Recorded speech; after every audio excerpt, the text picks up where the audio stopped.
Ogedo dangai egrasi supati. Tunaona Mungu akiandamana nasi. Ogedo dangai egralo ne boyo. Yuko na heshima kwa sababu ya baba yetu. Akene ngaji dangara kipapana. Reverend. Tunakupenda sana. Tuko na heshima kwa sababu wewe. Naige dangai sababu dangara giye. Katika jina la Yesu. Ngana Yesu. Ni furaha kubwa leo tuko pamoja nawe katika ibada ya leo. Tukai sababu golen tara gidi ne boyo. Kwa sababu ya viongozi ya kanisa. Dangara gila gole kanisa. Viongozi wa chama. Dangara chama. Mungu na wabariki wote. Kama yende kaipoge katika jina takatifu la Yesu. Ngana Yesu. Kwa mama kwa jumla. Dangara gina mama hapo. Mungu na wabariki. Kama yende kai. Bila kupoteza wakati kwa sababu najua wakati umeoma.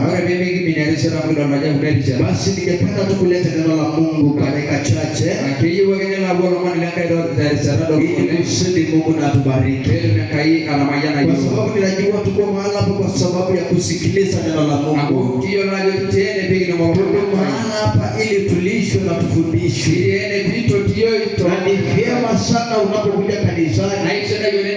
Ni vyema ujifunze kutulia na kufundishwa. Na ni vyema uelewe jinsi maandiko yanatuambia. Kwa maana kila mnenaji anaposimama lazima kuna ujumbe kutoka huko mbinguni. Na ni vyema sana usikilize na ufungue roho yako. Ndiposa neno la Mungu ikubariki. Na neno la Mungu mimi ninaamini ya kuwa hiyo la jua la Mungu ile kaida ingishui.